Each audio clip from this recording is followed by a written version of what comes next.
Welcome back to the Quiet Rebellion. This is Kathie, and today we have Allyson from Life at Blackbird Hill with us. How are you, Allyson? I'm wonderful. Thanks for inviting me. I am so tickled to have you here. Allyson and I, before we hit record, we were just saying we have known each other for years, but not actually ever had like a face-to-face conversation as things go with social media.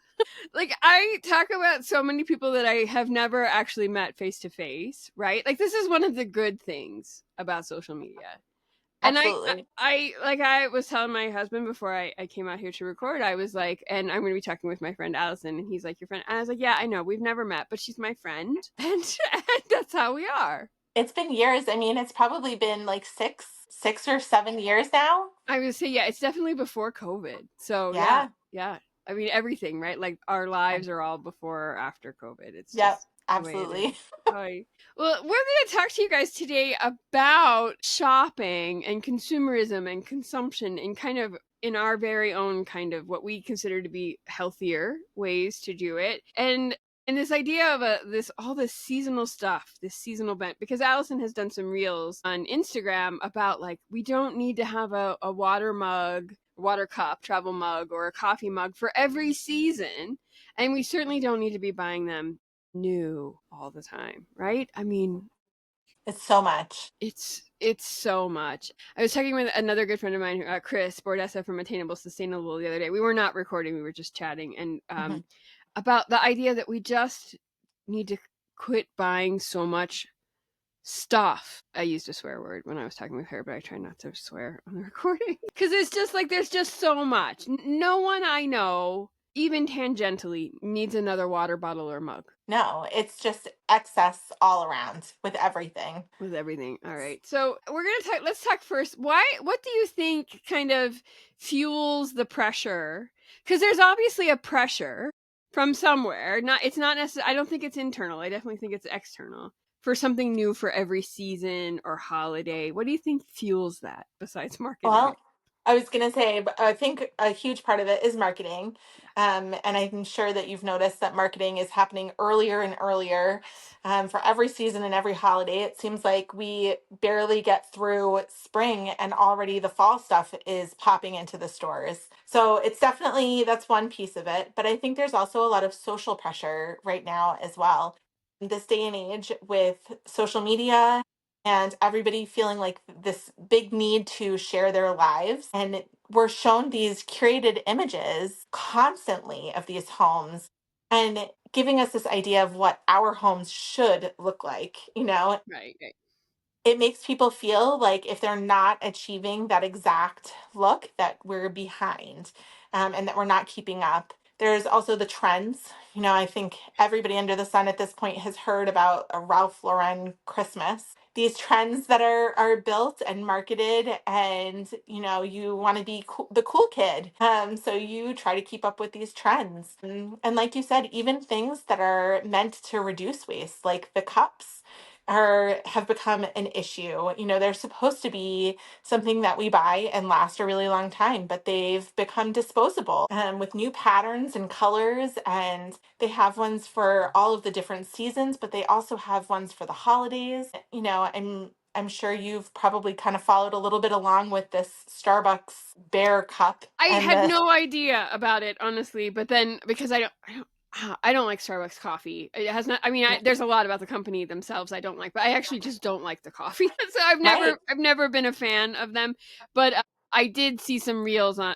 If I hadn't, I wouldn't have known about it. But yeah, it's horrific. It's a bizarre thing. And I feel like it's kind of this perfect storm that's been created between the marketing, the social pressure, and, all of these trends happening that people are feeling almost that panic to be included in all of that. So, Okay, so that's a really interesting thing. I wonder. I mean, not that I don't expect you to have answers for all these things necessarily, but yeah. like I do think you're right. It is this whole fear of missing out. And so that I don't have. I don't have that bone or that muscle. I don't have it. I have had the same stainless steel water bottle at least 20 years, maybe longer. And it works just fine. It's fine. And I have no desire to buy a new one. I can't imagine that I will ever need to buy a new one. Honestly, my entire life, if I live to be 100, I assume that that bottle will continue unless it gets run over somehow. Like, I don't even know how Right. I could possibly break it. And I think that that's part of it, is that people are so disconnected from that reality at this point, Right. that, I mean, you can't, people aren't even using these cups and these water bottles enough to offset the benefit of it being reusable, because Right. of course it uses more resources to create. Yes. It's going to take a lot longer to, to break down and move through the cycle and all of these things. It's, we're not even offsetting the cost of creating it.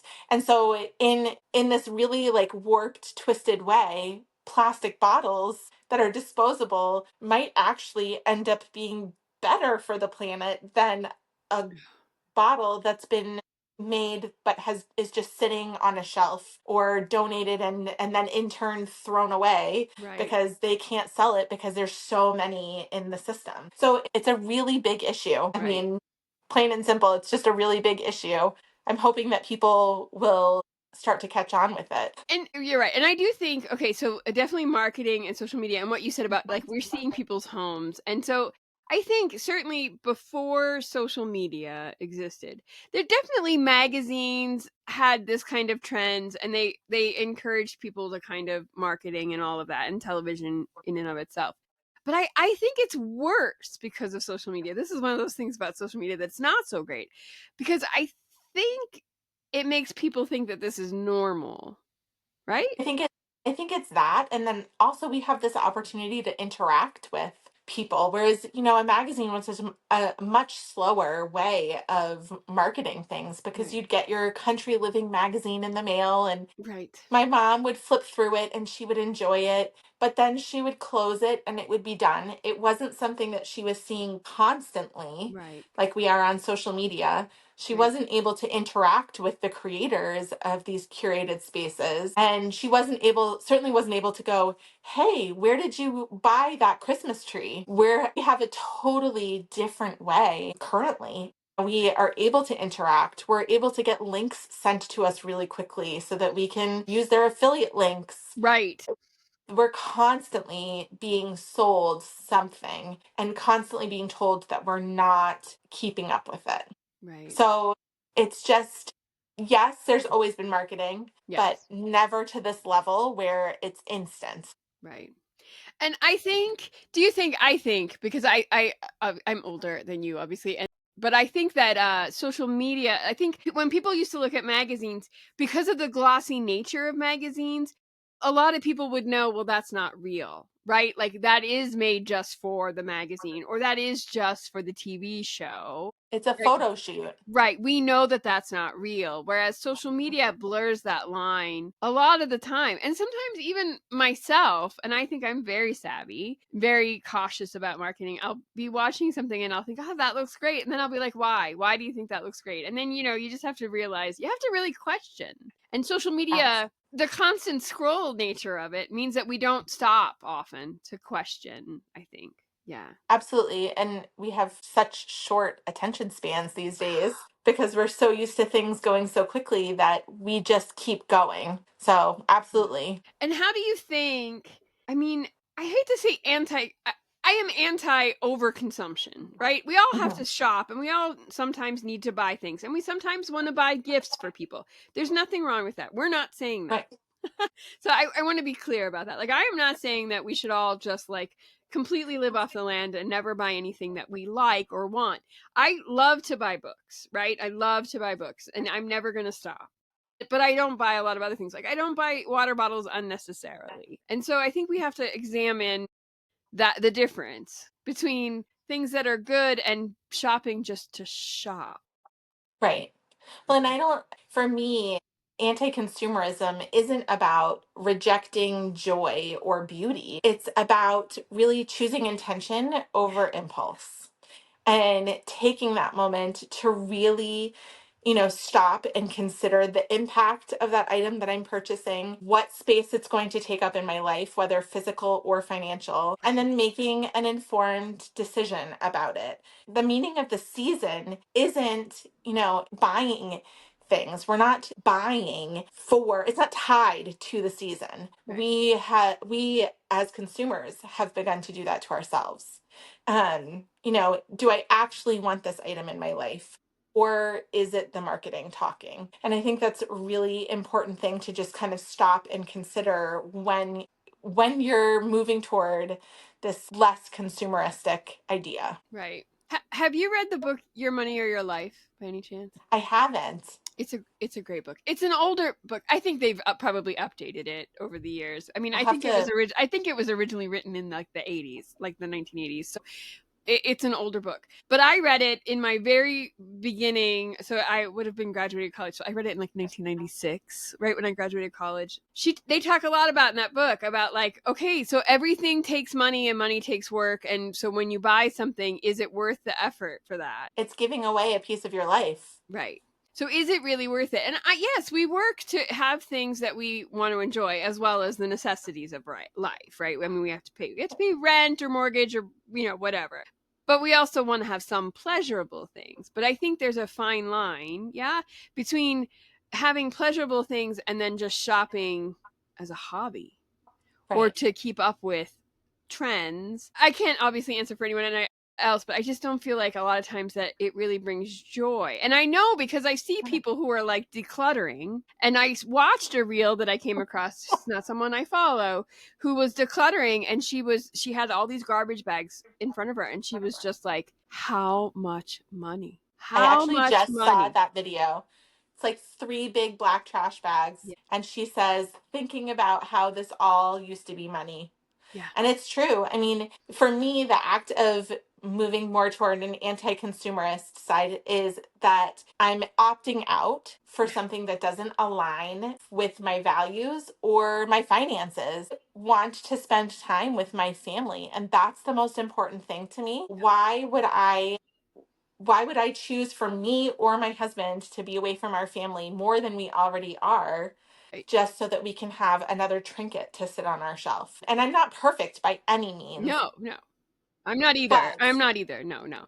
yeah, Right. And I think the other thing I learned from Your Money or Your Life, I talk about this book a lot. It's just the book. I just can't say enough good about that book. But was like everything that you have has to be cared for or thrown away if you're not going to care for it. And so that's more time, right? Especially if you're buying big things that need maintained, things with like motors. You know what I mean? Like yeah, boats and motorhomes and all of those kinds of things. They have to be maintained, and that costs money, and not only money, time and energy if you're going to do it yourself, right? Like my husband changes the oil in our cars. So that's time. Yes, he's skilled and it doesn't take that long, but still it's time and energy. We have to have a car, but there's just these things. So even the little trinket requires space in our homes that has to be cleaned and dusted. I love frogs. Everybody knows I love frogs. I get lots of frog things as gifts. It's fine. I like it. But I get lots of these things and they all have to be cleaned and dusted and cared for. So we have to remember that when we're bringing, I think it's easy to forget that. And there's these absolutely. whole accounts where like people are organizing stuff and I'm just like, "Oh my gosh, why do I want to spend this much time organizing?" I we went through a period where we had been considering potentially, moving into a schoolie. Yeah. And we decided to downsize a ton of our belongings. And for the first time in my whole life, I felt like this sense of freedom that I had the ability to say, let's go for a walk after dinner, and we could just go. Or let's go on an adventure this weekend and we could drive up north to the mountains without me having to think of, oh, but I have this pile of stuff that I have to sort through and put away because somebody's coming over in the next couple of days and I don't want them to see my pile of projects. And I will say that, since then we did not end up taking that big chance in moving, Yeah. but things have crept back into our house and we are now back in that same stage of, okay, how much time and value does this item have for me? Do I need to keep it? Is it something that's useful? I mean, we have some things because we do small scale homesteading in our, little Yeah. suburban neighborhood. We have some things like an apple press for making cider, Yeah. and that's fine. It'll stay. But it's the items that end up getting shuffled from one space to another. And I can remember my mom very fondly saying in kind of a funny way, there must have been a commercial on TV or something, but she used to say, I pick things up and I put things down. Yeah. And because she was constantly cleaning up and picking things up and then moving them and putting them down and putting them away and cleaning up after us and cleaning up after my dad and herself. And we would all be picking things up and putting things down. And I don't want to live that life. Right. That's not that's not what I want to do. So this is me trying to change that. And I will say we live very simply, and we too are homesteading ish family, and so there are things you just need that you don't use very often. Like, I mean, there's a dehydrator, right? And there's Right, canning jars, and there's canners, and there's things like that. But those are things. Tools are things that you have to have. Just, but right. they take up space. You have to find room for them one But way they or serve a another. purpose. That's right. That's true. But I think, sometimes there's a gentleman who lives down the street from me who like goes all out, like Clark Griswold kind of Yeah. Christmas lights, right? Like all out. That's fine. That's his thing. But here's the deal. All of that stuff has to be stored all year long. Now, he's got a big garage, obviously the space to do it. I mean, I'm not judging, but I'm just saying every time we like feel like we need to have decorations for each season, they all have to be stored or they have to be repurchased. And y'all, I see the decorations every time I go to a thrift store. There is absolutely no reason why anyone has to buy something new. No, no. I think I've thought about this a lot actually, and I wonder if some of this overconsumption with things like that stems from our disconnect from the natural world. Oh, I And agree. that a huge part of my Yeah. No, life is I my absolutely, yeah. my business helping people connect with nature. But we have this innate feeling of wanting to prepare for the next season, Hmm. the cold months coming up. We want to store our harvests and chop firewood and dip candles for the cold nights and, like put a warm blanket out so that we're cozy during the cold. And we've kind of replaced some of that innate need for needing to prepare for the cold months or whatever season is coming by decorating our homes and shopping and creating this cozy space because we don't necessarily need to can our food anymore or, like I said, chop firewood. You can just turn the dial on your thermostat and turn your heat on. But I don't think that innate feeling goes away. I think that it's there for all of us that we want to provide and prepare for the upcoming months for our family. Right. And I just think that we've maybe shifted that with decorating and buying. And sometimes I wonder if people were more in touch with that and did kind of go back to doing some of those things, if there would be a big shift, if we would see less consumerism.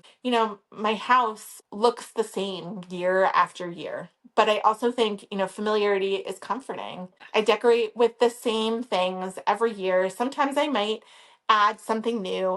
A lot of times it's clipping things from outside, branches and berries and things. But I truly think that maybe if we had a stronger connection with the preparation side of things for the seasons, that we wouldn't feel the need to decorate and make our homes so cozy with all of that stuff and become Clark Griswold. Right. I love that obviously because my whole thing too is seasonal living, right? And the more Yeah. I agree with you. The more we're in touch with nature, the less we feel like the need for stuff Yeah. to fill our home. And I do think I'm trying to figure out how to phrase this anyway. We all work hard all the time. It doesn't Yeah. matter. And some people obviously work multiple jobs just to put food on the table. I'm not belittling that in any way. But I think a lot of us have very cushy desk jobs, right? I mean, yes, they are jobs and they are work and they require mental capacity, but we're not working for our homes the way humans have historically. And I agree with you. If we did a little bit more of, I think, a little bit more of cooking meals from scratch, a little bit more of eating in season, a little bit more of understanding that you can't, if you live in Northwest Montana, you cannot have a fresh tomato in December. You can't. I'm sorry. Right. We're not providing for our homes in the same way that we used Right. to. Right. Another thing for me has just been, when I've been moving through all of these feelings, it has been practicing the skill of contentment. And it's Right. a really, really hard skill to learn and practice because we've been conditioned for so long that this is the item that's going to make you feel good. Those little hits of dopamine as you purchase something, and then they wear off really quickly, and then you go, "Oh gosh, where am I where am I going to put this Right. thing?" But practicing and being open about practicing that skill of contentment with my family Right. has been a huge thing for us. And Oh, I it bet. doesn't come naturally. No. You know, one of my daughters is really good at it, and the other one really struggles in the opposite direction. And so it's a constant conversation that we're having. The more contentment that I have, the less that I crave new, if that Yeah. makes sense. It does make sense. And I think this is also a lot of social media is that we all feel like we shouldn't be uncomfortable, and that being uncomfortable means suffering. And that's not always true. Obviously sometimes it is true, but it's not always true. And if we sit with the uncomfortable feelings of I want that because it looks cool or it's pretty or whatever, or it's the new mug, the new Stanley mug or whatever. I don't get into those things, but if we sit with that for just a little bit, it will dissipate. Absolutely. I think we have this instant gratification of Yes. buying something on Amazon and it's showing up on our doorstep the next day. Yeah. And very often in these situations, you can add an item to your cart and then just let it sit there. Just let it sit and wait. And then very often you can come back and you can go, I didn't really need that. And then Right. just delete it from your cart. Maybe just taking that step back and thinking, okay, I'm going to wait on this and Mhm. see if I still feel the same way Right. tomorrow Right. or the next day. That's right. And I think I have said this in other podcast episodes about different things, but I honestly think it's true. I think that contentment, and you said it's a skill. It absolutely is a skill. And I think it's a muscle, right? It's not unlike learning to run a marathon. No one does it overnight. You have to do it step by step by step by step. And you will build the stamina and you will build the muscle to be able to withstand the discomfort and get to that level of contentment. Absolutely. I honestly think a lot of times if we just wait, if we just don't give into the impulse, we will decide that we don't want it. Right? Absolutely. It Yeah. happens to me often. Yeah. Me too. I Me have to too. really I challenge myself with it very often. And then there are some questions that I ask myself before buying things too. Can I borrow it from a friend? Can I find this secondhand? Do I Yeah. really need this or do I have something else that can work in its place? Right. And just having those in your toolkit to really help you work through some of that is such a big thing. Right. I think a lot of people don't have that kind of toolkit where they don't even consider borrowing something from a friend or Right. asking on the buy nothing group if somebody has this item. And just kind of giving yourself those tools. You could even write it on like a little piece of paper and slip it inside your wallet Right. so that when you're out shopping and you get ready to pay, you can kind of look at it and go, do I really need that, whatever it is? Or can Right. I see if I can borrow it from a friend? Right. It just might, it's those little things that make the big shift. Right. And what you said about the buy nothing groups too. Like we have all of these wonderful things at our disposal so that if we really want something, I can remember before there was like Facebook Marketplace and before Mhm. Craigslist. So a while ago, I really wanted a grain mill to grind grain to make my own bread, right? Like to grind wheat. And I have a KitchenAid mixer, and so I just thought, well, if I can find the KitchenAid attachment, I quite literally, we have a once weekly free newspaper. It's called the Mountain Trader. People run ads for things they want to sell, but also things they want to buy sometimes. I ran an ad. I'm looking to buy a grain mill. The ad cost me at the time. It cost me $3. It's probably a little bit more than that nowadays. And I had two calls from people who had extras, right? Like they had gotten them as wedding gifts, and they had two, and they didn't return them or whatever. And I bought it for $25 used, where it would have cost me $150 probably new. So, and it's an old metal one. They don't even make them anymore. They're plastic. So if we just decide I'm not going to buy new, I'm going to try and find it used if it's something I really need or really want. Obviously there are some things, right? Like I have this Of thing course. for blank books. I have this You and thing me for both. them. I don't buy them new. It's a rule. I only buy them like secondhand at the thrift store because I see them because I look at them, and so the algorithm is always popping them up to me, right? That's how it works. I'm always seeing them, and I'm tempted all the time. I'm tempted all the time. And I will sometimes like sign up for the newsletters to get the coupon, right? Like to Yeah. get the 25% off your first order. But like you said, if I just ignore it, it goes away. It'll go away. Well, and really, there's nothing quite like the thrill of having an item that you've been searching for a long time and to like find it in the thrift store or Yeah. find one on the Facebook marketplace or in the Buy Nothing group. There's nothing like that thrill. There's a game that I've been searching for probably like 2 years. It's discontinued. It Oh, sure. sells for way too much money online and I refuse to buy it. But you can bet that every single time I go in the thrift store, I look down all of the Right. That's games to right. see if I can find it. And I know that one day I will find it and I'm going to feel so excited to have Right. found this game. There you I just go. have to be patient. That's right. And again, patience is a skill and it's a muscle, and we can all build it. Absolutely. I think so. Let's talk about, because we did talk about the fact that there are like this pressure. How do you kind of navigate the pressure from, like, obviously social media we can try to walk away from, but how do you kind of navigate it from like friends and family, especially because as we're recording this, we're going to be getting close to Christmas. So how do you navigate it, and do you have any suggestions for other folks? For me, the biggest piece for me is that I need to stay grounded in what matters for my family. And I keep that in the back of my mind always. Other people are always going to have different opinions and different priorities, and that's fine for them. But I know what works for my family, and I know that I don't have to follow what other people's expectations are. Right. Also honest with my family about things, especially, Christmas is coming. We have lots of conversations about how more doesn't always feel better. It doesn't always feel good when you have too much. You can't appreciate the things that you have. So we have a lot of conversations. My youngest daughter really has that like more is better mindset. Her room is like an explosion went off in Maximus. there Yeah. of all of her little things that she makes for her Barbies. And so with her especially, I have a lot of conversations about, it doesn't feel good when your room is this full because you can't play in it. You don't have space to move. And we kind of relate that same message over into other things. More in our schedule doesn't feel good. We're rushing from one thing to the next, or you're right, you didn't have time to take a shower this morning because we had to be somewhere early. Thankfully, we homeschool, so we Yeah. have a little bit more freedom. Right. I don't know how anybody gets their kids to school so early.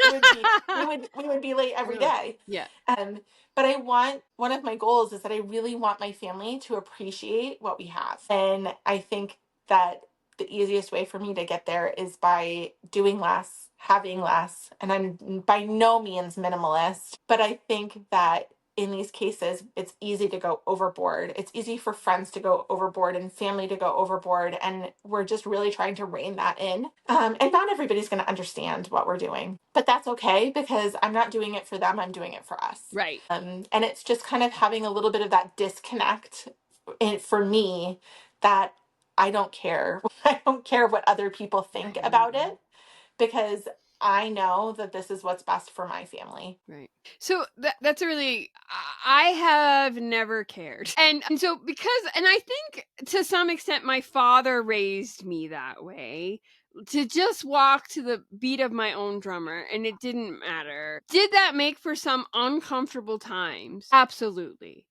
Was I picked on or bullied or whatever, or did I not feel like I didn't fit in? Absolutely, especially when I was younger, right? Like, and so but I'm not talking to teenagers here. I'm trying to talk to adults, right?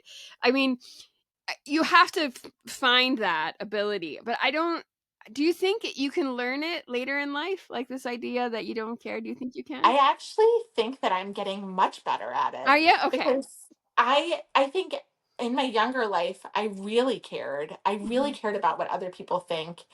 Um I never wanted to disappoint people. I was very much a people pleaser. I can remember the panic of like my oldest daughter's birthday party rolling around and having to have everything in the house just perfect Okay. because of what people might think about me. Yeah. And maybe it's because I'm in my 40s now. Yeah. I just kind of don't care. It does get I- better with age. I will say that for anyone who's listening. It gets easier the older you get. take me as I am. Yeah. I'm not perfect. Nobody's perfect. And if somebody tries to pretend like they're perfect, we all know better. My husband and I kind of joke because we are a little bit outside the norm. We live in a neighborhood. We have chickens in our front yard and a big kitchen garden, and we heat our house with firewood. So we've got a big stack out front, and Yeah. all of the things. And it's very much a typical little suburban neighborhood. And a lot of our neighbors are just, everything is just very perfectly done. And we joke that, they're like the Dursleys in Harry Potter, where not necessarily attitude wise, sorry Right. neighbors, but everything is just so particular. And that we're a little bit more like the Weasleys, where we're a little scattered. Yeah. Our chicken coop is half painted at the moment, and I just don't care. I don't care. We'll get there when we get there. We have our own timelines, our own needs, and it is what it is. It's real life. I'm not Yeah. trying to impress anyone. Right. It's all that matters is my family and what we're doing for ourselves. Right. And how do you think there's a way, I mean, if you could offer somebody advice, someone who's like, I want to be that way, but I don't know how to start. Do you have any, do you think, is there anything you could offer? Do you I think? think that the first thing is that guilt, we have to remember that guilt is a trained response. Yes. People and companies, they all want us to feel guilty because feeling guilty is going to give them what they're seeking. And just being able to recognize that that's a trained response that we can break is such a huge thing. And to kind of do a little bit of self-talk about it. There's no need to feel guilty over these things, especially, when you look at the whole marketing side of things. Right. And they want you to feel like you're missing out. And also, on another note, with neighbors and friends and things, I can guarantee you that you're going to be your own worst critic. Yes. Oh yeah, absolutely. People Absolutely. In people aren't anything you coming do. over. Right, people aren't coming over to your house and like running their finger along your baseboards and going, You ever "Ooh." notice? I never notice. I never look. Right. I mean, they just, if they're truly good friends and family, they just want to be around you. Yeah. So remember that. But also with companies and marketing, they want you to feel like you're missing out. I mean, we've all heard the saying, run, don't walk. Yeah. You're going to miss this sale, this amazing item. It's all just clever marketing to make you feel guilty and to make you feel like you're missing out on something. And I just want to challenge you to retrain your thought that you're not missing out. You're choosing something better. Okay, so yeah, I think it's always really clear to get I think it's always really good to get super clear on what you want for your life. And what whoever's listening, your life isn't going to look the same as mine or Allison's, right? Like everyone has different priorities. And that's okay, that's good even. But you have to get really clear on what yours are. And then once you are, don't let anything sway you from that. Certainly nothing from the outside. We actually, my husband and I, before I think we maybe had just gotten married, and it might have been when my daughter was a baby. We wrote a family manifesto, Oh, nice. and it was just a super simple thing of we believe in, and we made a vision for what we wanted our life to be like, the things that were important to us, the things that we were willing to opt out of in an effort to grow. And sometimes we sway really far from our family manifesto, That's okay though. but Right. we printed it out. It's hanging on our wall. And that is the piece that very often can bring us back together, where we're like, oh, that's right. We have strayed really far from this. And these are the points that are really important Yes. to our family. How can we get back to focusing on these things? And so it's just a simple thing. I think it probably took us like 45 minutes, but we wrote it. It's probably like 14 years old at Yeah. this point, but everything still aligns with our views and our interests. And it's just something that kind of helps to bring us back together when we need it. Right. And it's okay. I think it's okay. People should know it's okay to change, right? Like you may have decided 14 years ago that this is really important. And then as time goes on, you think, no, this other thing is more important and this is not. And it's okay to do that. I mean, that's called growing. That's called evolving as a human. It's perfectly fine. And so for people who have this fear of they're missing out or that they're a people pleaser and they don't necessarily, so like I'm thinking now like about like gifts kind of like, especially this time of year, there's a lot of gift buying that means nothing, right? What People is, just there's buy no gifts. point. They just buy gifts because they think they have to buy gifts. So Mhm. how do you think we can help people? I am very contrarian by nature. I'm a bit of a rebel, and I'm always going to rebel from things that other people tell me I should do. Thank you very much. I'll do it my own way. And so, but at the same time, I don't want like people that I love to be disappointed, right? So thankfully, people in my life are well and good with homemade like bread and cookies and things like that. Like, Mhm. because most people in my life don't need anything. And when people in our lives have needed something, like, for financial troubles or whatever, then we give cash because that's what they need, right? That's what they need, Yeah. cash. They don't need the bottle of perfume or a watch or something stupid. So how do we navigate that with other people? How do you navigate? Or maybe you don't have this trouble either. Do you navigate it with people in your life who very much want to do like gifting exchanges and things like that?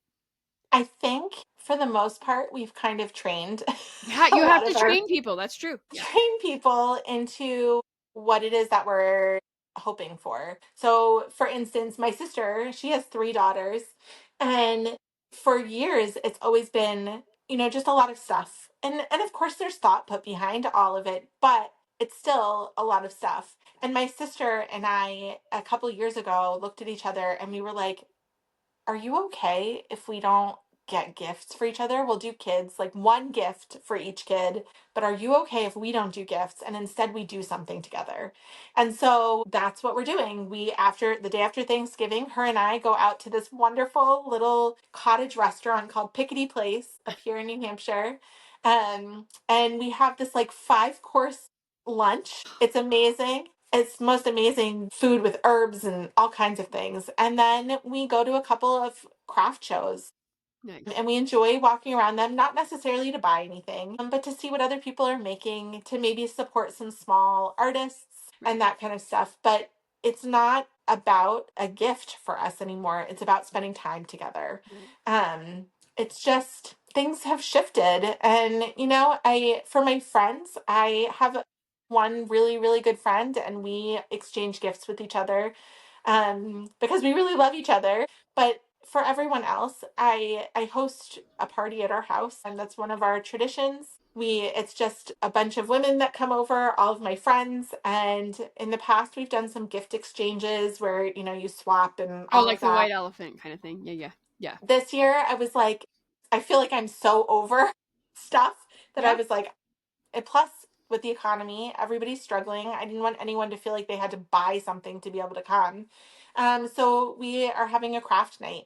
And I said, bring over any projects that you're working on, any gifts that you're maybe making, anything that you need to wrap, and bring it on over, and we'll eat good food and talk and work on projects and enjoy each other's company, Right. because that's what's important to me, is enjoying everyone's company and spending time together. Those are the memories that last, not a bar of soap that somebody bought, Right. or a new lotion or a new mug. I just would prefer to spend time with people that I care about. Right. So, for someone who might be listening who's like, this sounds great, like they're ready to opt out, but they're not, they still kind of probably find comfort in shopping or in that.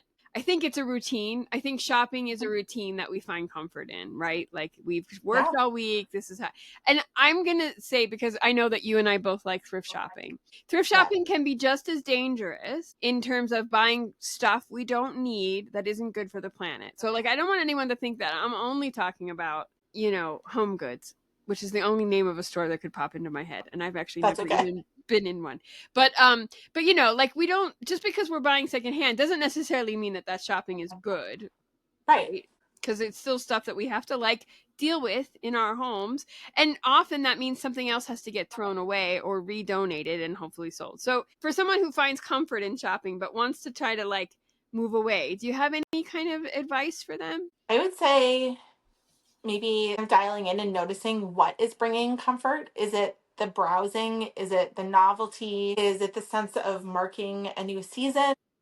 And try and recreate that in a gentler way by thrifting, which Yeah. you were just saying, but Yeah. thrifting, Be careful. swapping Yeah. with friends, setting a special day aside to, for each season to rotate the things that are in your house, or the special little items that you want to change for the season. You don't have to give up joy by Right. not No, shopping. please They're just don't. you're Yeah. shifting how you access that joy. And so it's really just kind of dialing in and figuring out what it is that feels good. I know for me, my mom passed away about 7.5 years ago.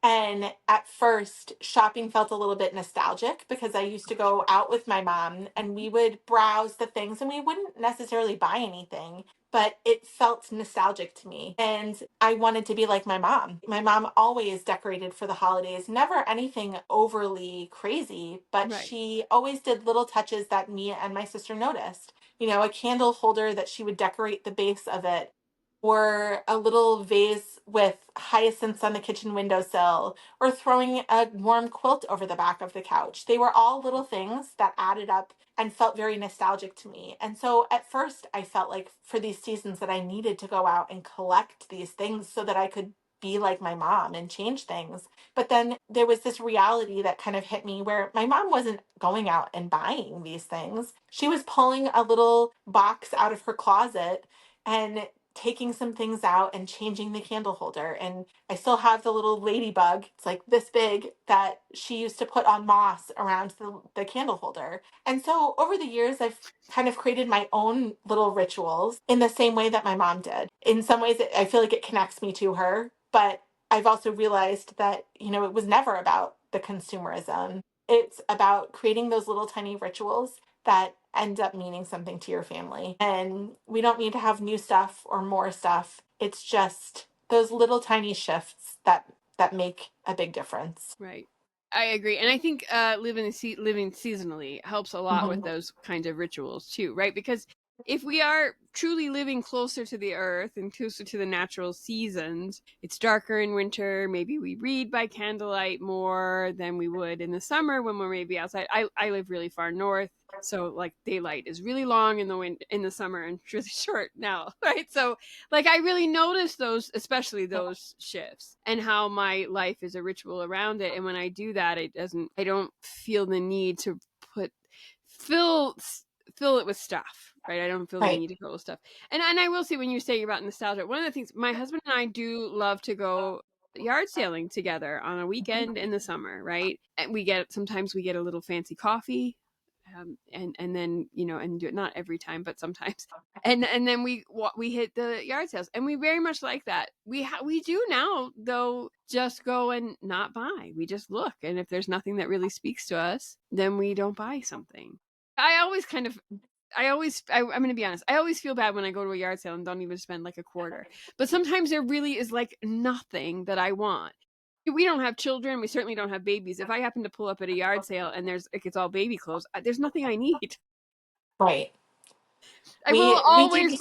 I will always buy the lemonade from the little kid that has the lemonade stand. I don't even like lemonade, but I always buy it, right? So, at least there's that. But we do the same. We have a flea market near us. It's every Sunday, and I love going to the flea market. It's outdoors. Oh, Only nice. during the Yeah, summer flea and into markets the are fun. fall, I will be there. I mean, people start setting up at like 4:30 in the morning, and I Yeah. am very much an early riser, and Yeah, so me too. Yeah. I can sneak out of the house without anybody being awake and head over to the flea market and be home before anyone's woken up. Wow, that's very nice. But I love it. I love Yeah. that time. I'll, sometimes get a breakfast sandwich from the stand that they have there, but I also go with a list. I have an idea of things that I'm looking for. Sometimes I get there and I'll knock like six things off of my list and I'll feel so good. Other times I'll go and I'll be like, "Oh, there was just absolutely nothing there that I needed." But I've bought things like I bought my youngest daughter's entire snow outfit, a jacket, snow pants, and gloves for $5, brand Right. new with the tag still on it at the flea market. And my oldest daughter some North Face snow pants. And I felt so good having spent $10 for all of those items, knowing that we're going to use them. Right. But having a list really helped me to kind of hone in on what I was looking for. And I think it Right. should be the same for anything. Right. I mean, it's so easy to go into Target and wander the aisles in there and see, I mean, it's no wonder there's those funny memes and things about like you went into Target and you bought everything that you didn't need and forgot the item that you went in for. Right. So I think that having a list is a good thing, even for like holiday decor and things. If you're looking for a Christmas tree skirt, put it on a list and see if you can find it somewhere. But Right. don't wander off of your list because it's just too easy to get too much. Right. And it's easy nowadays because of things like Facebook Marketplace and Craigslist and all those other kinds of apps that if you really need something, you can often just search for that thing. If it's a tree skirt, right? And Right. Christmas is coming up, you can easily scroll through the photos and find the one that you like, right? Exactly. So you don't even have to you don't have to put yourself in a position of being tempted by other Right. things that you don't need. If you don't want, and I think when you're first getting started, maybe it's really Yeah. good to not, it's just like, like anything. If you don't want to do something, don't put yourself in the situation where you're tempted to do it, right? If you're trying not to eat sweets, don't go to the bakery kind of thing. Right. Absolutely. I think, I just think that having some sort of moment or point to refer back to is it will keep you in line so much better than just wandering for the sake of wandering. Right. We all do it. I mean, I Right. just happen to do it at the flea market. Right. No, and I absolutely do it at like thrift sales and thrift stores and yard Right. sales and I can honestly do it at craft sales. I don't go to many craft sales these days because I do find them a little tempting in ways that, and they're not only are they tempting because the things are beautiful and often things are useful, right? Quilts are Right. useful. I don't need another quilt. Right. I have all that I need. So I don't go to them very often anymore because I do find them to just be too tempting for things I don't need unless I'm really going to look for a gift. I really, really love that you just said, I have all that I need. I think if that was something that we all said to ourselves occasionally, I have all that I need, and really practice that level of contentment, we could really change things. Yeah, I'm going to say to people, it doesn't come easy or overnight. And yes, I'm still tempted, but I think, and I'm older too. I mean, I am 51, so I have had time to accumulate things in my life, but I certainly don't need another blanket. I had a grandmother who quilted, one grandmother who quilted, another grandmother who crocheted. I had family members who've made me Afghans from knitting and crocheting. My dad's wife, she's not my, they've been married a long time, but I was an adult when they got married, so I don't call her my Right. stepmom. But she's a quilter, and she has made both my husband and I quilts. I am a quilter. I've made quilts. I don't need another blanket. I just Yeah. simply don't.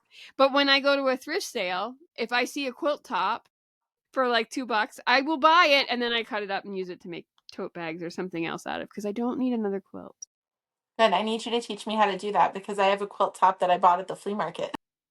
Oh yeah, you know what? And when I bought one time, this is kind of an aside. I bought a quilt top at a yard sale. It was in a box and it had $1 on it, and I was offended that someone put $1 on that. It was very obviously hand sewn, pieced. It was hand pieced. It's a log cabin style quilt. I was offended, and I kept it for a long time in a drawer because I kept thinking, well, I'll finish it. I'll make it into an actual quilt. I just didn't need another quilt, so it just kept sitting. And finally, one day, I was like, I'm just going to cut it. And I was nervous about cutting it, but thankfully a friend of mine who's a quilter also, I sent her a text and I was like, I want to cut into this. And she's like, I think you'll be honoring that woman's intention because that woman was from a generation where nothing went to waste and she would have been pleased that I used it in some way. Right. And so I think that's important to remember because I know people get really upset about people cutting into quilts. For And sure. I don't think I certainly think our foremothers and foregrandmothers used things in multiple ways, multiple times until they just absolutely could not be used anymore. And I think Use it that's up, wear it out, make do yeah, or do without. that's right. It's really true. It's a hard muscle. So if someone is just beginning to embrace, like I said, like if you're just beginning, you're not going to get to that point where you think you have enough right away. It takes a while to get there, I think. So do you Yeah. think that is there like one small step someone could take, do you think?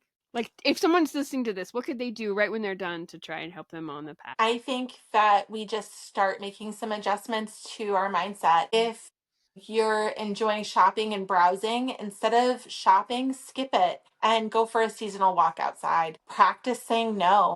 Practice saying no to the things that don't feel right. One small shift sparks a whole new way of experiencing the seasons. And so just really becoming more in tune with that. And I also think that it's not bad to make a list, like I was sharing with the family Yeah. manifesto, kind of making a list of what feels right for you and kind of giving you that light at the end of the tunnel, that path that you want to travel, because it'll keep you where you need to be. and making those steps forward to get you closer to that light. Right. So I would say, yeah, Write it down. Think about it. Write it down. A vision board is a great thing. They're so easy to absolutely. make. They're fun too. It's a great way to use. Absolutely. Yeah. So, as we kind of wind down here a little bit, is there something? This is more personal than some of the other questions, so you can say no. Yep. But is there something that really beautiful or unexpected that has happened to you that you can share with us by choosing this kind of lifestyle? I would say my gratitude for the small things has Mhm. really shifted with this.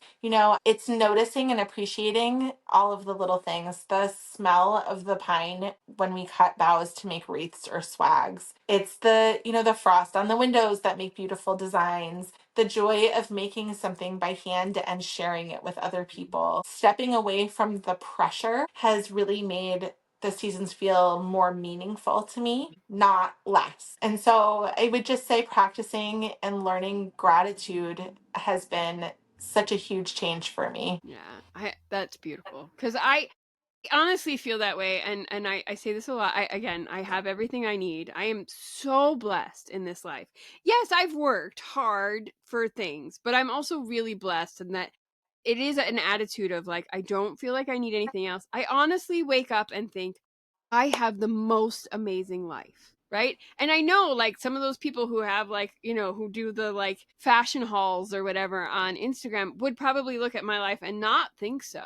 Right. And that's fine. I'm not judging them or whatever, but they just know that I don't live that way, but I still feel like I have the best life. And I'm not buying new shoes every week, not probably Right. even every year. It's just shifting that Yeah. mindset. There's an influencer, I can't think of her name online, where she's been living in like a canvas tent on a property way, way out there. Yeah. And she just moved into a shepherd's hut. For anyone else looking at it, we would go, geez, she doesn't have any electricity and she doesn't have any running water and she Right. only has her little wood stove, and like how terrible. She said in her one of her latest videos was how she felt like it was luxurious Right. after having been living in a tent, and that having solid walls and a window and just the warmth and the comfort of knowing that you're protected by these walls was such a luxurious feeling. Right. And so I think it's just training ourselves to look at things in that way, Right. and just finding those little bits of joy and gratitude in what we have and Right. shifting that mindset. It's so true. And I will say I've had a washer and dryer 20 years, right? In my own home. Mhm. I've had a washer and dryer. But before that, like after I moved out of my parents' house, I used a laundromat. Like plenty of people probably still do, no matter how old they are. I mean, especially if you're living Yeah. in an apartment building, you use a laundromat. I can remember the first time we had washer and dryer, my husband and I was like so grateful that I didn't have to go to the laundromat. Yeah. I'm so grateful that I could just do laundry in my own home while I was doing other things and didn't have to go. And I'm going to tell you, 20 years later, I still have that gratitude. I still think to myself, I am so glad I don't have to schlep all this stuff down to the laundromat. That You I don't just have to have to sit there. tap into that. You Yep. have to tap into that. And I mean, we have those moments. When I was in college and just outside of college, I like, all through college, I'd been like living or sleeping on a futon mattress on Right. the floor. Yeah. Yeah. And then I left college and I was working at a wilderness school, and I was sleeping in a tent on a platform and then sleeping in a barn. And every day I would roll my stuff up and throw it in the car. And Right. then every night I would unroll it. And when I moved into my first house that was furnished, I was renting it. I remember climbing into a bed that first night and thinking, my gosh, I can't believe that I've been missing out on this. Like, this is Right. amazing. It's so soft and cozy. And just, I can still tap into that. And it's the same. I have that same feeling with our house, because Right. when I remember we were house hunting and we walked into this house to look at it, I remember looking at it and thinking, wow, look at these amazing beams, and there's so much room in the skylights. And Yeah. now occasionally I'll get bogged down with all of my chores, and oh, I need to vacuum again, and or the Right. dog's ripped up a piece of cardboard and it's all over the floor and I need to Right. pick that up. But occasionally I still have to tap into that moment where I look around and I go, wow, I can't believe that this is my home. Right. This is where I live. It's so beautiful, even when it has cardboard shredded on the floor from the dog.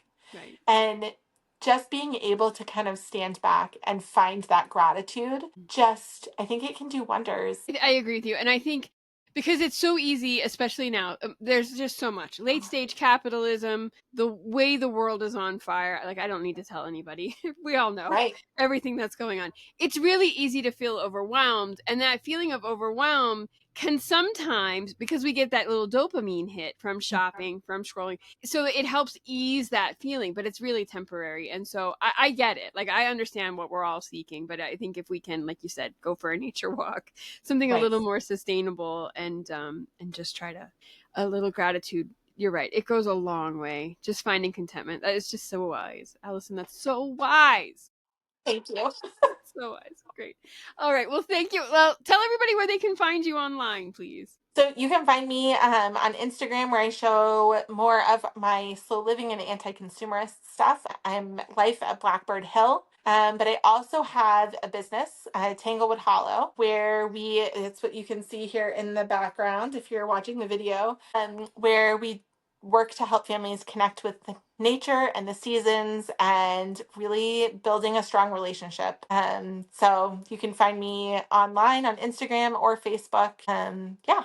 And I also And have a it's an website. actual shop, right? Too. Like, people, if they're local, they can actually come So in. actually, yes, they can come. If you're local to Concord, New Hampshire, we Yeah. do have a space. It is more of an exploration space. So we used to have retail, Mm-hmm. but as I began shifting to more of an anti-consumerist way of living, I realized that I couldn't, in my heart, continue trying to sell things Yeah. to families, because very often I wanted to be like, "Oh, you actually don't need that," Right. and Yeah. that's not very good Right. for Yeah. It's selling tough when you're things. trying to, yeah, pay rent on your space. Yeah. So we shifted over. We are in exploration space. We host a lot of programs, story hours, science classes, art classes, and we have a lot of animals here that you can visit with, reptiles and amphibians. Yeah, we get busy in here. We run a folk school every Wednesday, where we are learning heritage crafts and projects. Again, connecting kids with learning about the seasons and making things by hand. So it's been wonderful. It's been a wonderful shift, and we've been so supported by the community with it. And I'm so thankful to everybody who's been able to support us with it. So, That's awesome. And I think, just quickly as an aside, I think that when yeah, we shift to living more simply in our own homes, that absolutely ripples out into how we care for our community. absolutely. Yeah, I and agree. I'm big on supporting my community, as we all know. So I think it absolutely ripples out. And when we stop spending so much money on mugs that just end up in trash bags, we can actually use that money to support our community in different ways. So I think that's For a sure. great thing. It's a great thing. Well, thank you so much for being here, Allyson. I will link to everything so in the show notes so people can just easily click and come find you. Perfect. Thank you. Thanks.